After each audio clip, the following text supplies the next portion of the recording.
Out of the shadows, Louis Braille lay quietly on his bed in the tiny, chilly room, fighting back the tears of loneliness that flooded his sightless eyes.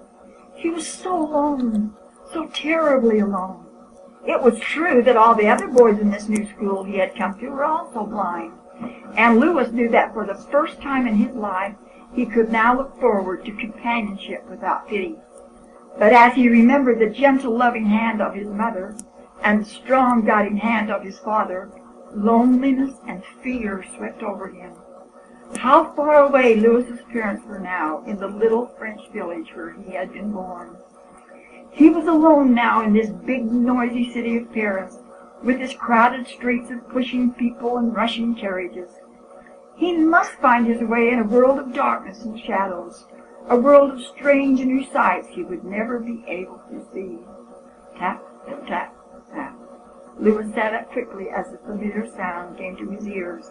Some blind person was tapping his way along the hallway toward Louis's room. Tap, tap, tap. The sound stopped. The door opened, and a boy's voice said, "Louis?" "Yes, I'm here," replied Louis. "It is Charles from the next room. I have come to take you down to breakfast." Louis reached for his cane and tapped his way quickly toward the sound of a friendly voice. He stretched his hand forward, and at the same moment Charles stretched his hand forward too. Their fingertips touched, and Louis gave a little laugh. "Here," Charles said, taking Louis's hand and holding it to his face. "Here is my face. It is round. My hair is curly. There is a mole on my cheek here. Feel it?" "Yes," replied Louis, "I feel it. I never felt a mole before." "I think that it must look funny," said Charles matter-of-factly. "Yes, I suppose so," Louis agreed. They giggled, Charles with amusement and Louis with relief. It might be that Paris was not so bad after all. This was only his first morning, and already he had found a friend. That afternoon Charles invited Louis to go for a walk with him. "I know this neighborhood well," he said, leading Louis out into the noisy street. "I can find my way back to the school as easily as a homing pigeon." As they walked cautiously along, Charles told about the places they were passing. "We are in front of a fine church now. My mother often takes me walking this way when she comes to visit me." Louis felt more frightened and lonely now than he had felt back in his little room at the school. And as they made their way down the street, he remembered terrible stories about how badly blind people were sometimes treated by ruffians in large cities. Louis moved a little closer to Charles. "Do you smell that fresh bread baking?" Charles was saying. "We are passing a bakery now. They sell wonderful little cakes there with sugared frosting. You must ask your father to buy you some when he comes to visit you." "Well, I have some money in my pocket right now," Louis said. "My father gave it to me, and I may spend it as I wish. Let us go and buy some of the cakes." The shop was warm and full of delicious smells. "We would like some of the little cakes, the ones with sugared frosting." Louis told the lady who came to wait on them. "Pink or blue?" she asked. There was a moment of silence. Finally Louis asked, "Do they taste different?" "No," said the woman. "It is only the color that is different." "Then," said Louis with a disappointed sigh, "if they only look different, it won't matter whether you give us the pink ones or the blue." He thrust out a handful of coins, and the woman took some of them as she handed him a bag of cakes. "Here is your change," she said. "I would not cheat a blind one." Louis followed his friend out of the shop, feeling in better spirits than when they had entered. This was really an adventure, walking about this way in the streets of Paris. As they started to retrace their steps toward the school, Louis suddenly heard footsteps behind him, and the voices of many boys laughing and jeering. "Beggars, beggars!" the voices taunted. "Those are not your cakes. You begged them from the bakery shop. Here, give them to us." Louis felt a lump on his head, and he screamed for help in a voice filled with pain and terror. The bag of cakes was snatched from his hand by one of the ruffians. Louis screamed again, not knowing which way to turn. Suddenly he heard another voice, loud and strong. "In the name of God, stop it!" The man commanded. The jeering voices and the footsteps of the ruffians faded away. Louis was trembling so he could scarcely stand. He felt blood running down the back of his neck. "Oh, my poor blind ones," moaned the man who had rescued them. What have they done to you? Oh, this is terrible, terrible. How could they treat you thus?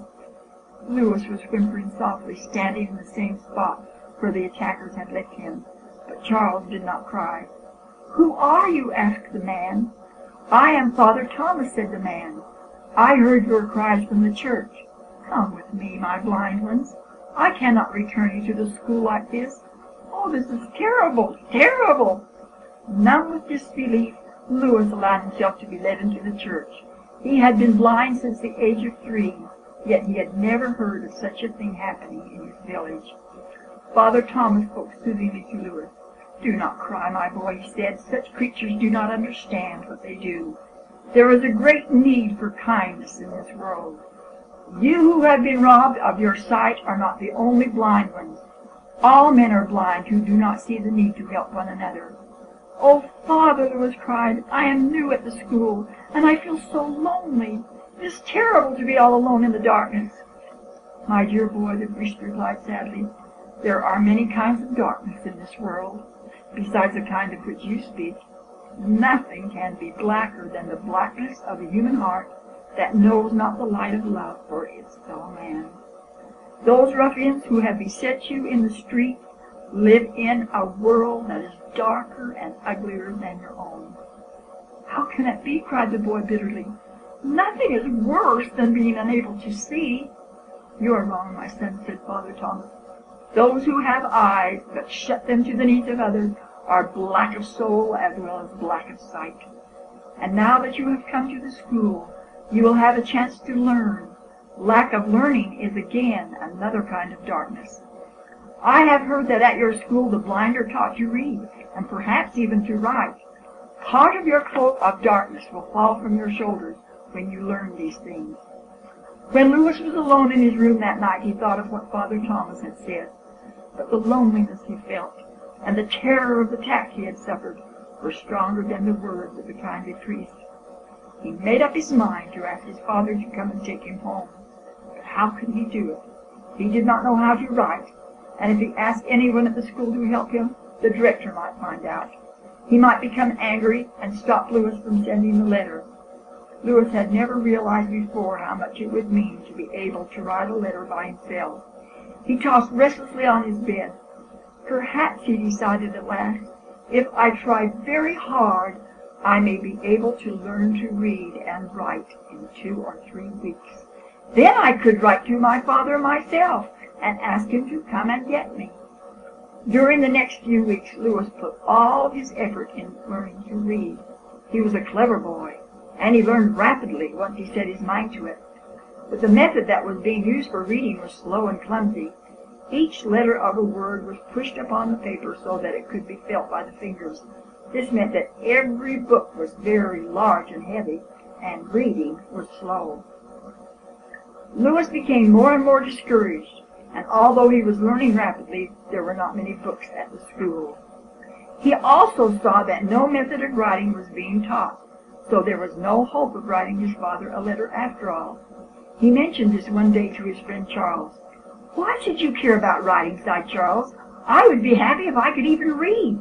I've been here at the school much longer than you, but I cannot read at all yet. The books are so heavy and clumsy that I find it difficult to hold them and turn the pages, and by the time I put together the letters of one word, I have forgotten the last. I fear I shall never learn to read." "And I fear that I shall never learn to write," said Louis. At supper that evening, the two boys sat together as usual, and when the servants brought their soup, Louis heard the sound of the tin server scraping against his bowl. He dipped his spoon into the bowl to start eating, but when he raised it to his lips, it was dry and empty. "The servants gave me no soup," he muttered bitterly. "Yes, they are cheating us again," said Charles. "We must complain to the director." But Louis did not go to the director when the meal was over. Heartsick, homesick, he decided to go to Father Thomas and ask him to write the letter to his father. The kindly priest welcomed Louis warmly. "Ah, my boy," he said, "how goes it with you at the school?" "I am unhappy here," said Louis.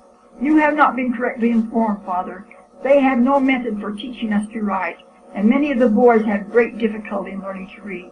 My friend Charles has not learned a thing, though he has been here longer than I. I'm afraid you were wrong about the school, Father. The cloak of darkness still sits up on my shoulders. Then you have not made any progress at all toward reading, asked the priest sadly. Yes, Father, I have made good progress, and I am luckier than some of the other boys. I learn very quickly, but I am unhappy here in Paris.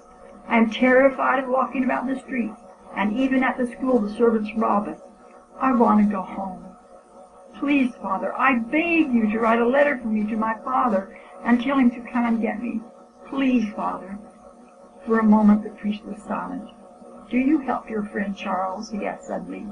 Do you help him when he's trying to read, and when you understand and he does not? Please do not put me off with questions, Father. Will you write the letter for me? Again Father Thomas was silent. Then again he broke his silence with a question. Tell me, he asked thoughtfully, have you never tried to write at all? You know how to form all the letters, since you feel them when you read. Can you not remember their shape well enough in your mind to try to write them? This time Louis was silent. He was silent for such a long time that Father Thomas thought he had made Louis see what he meant. My son, he said softly, won't you give yourself a chance to think over what I have said? If you still feel the same way tomorrow about wanting me to write the letter, come back, and I promise I shall do it. Louis did not come back the next day. He did not come back for nearly 2 weeks. And when he did come, he was trembling with excitement, and his face was radiant and triumphant.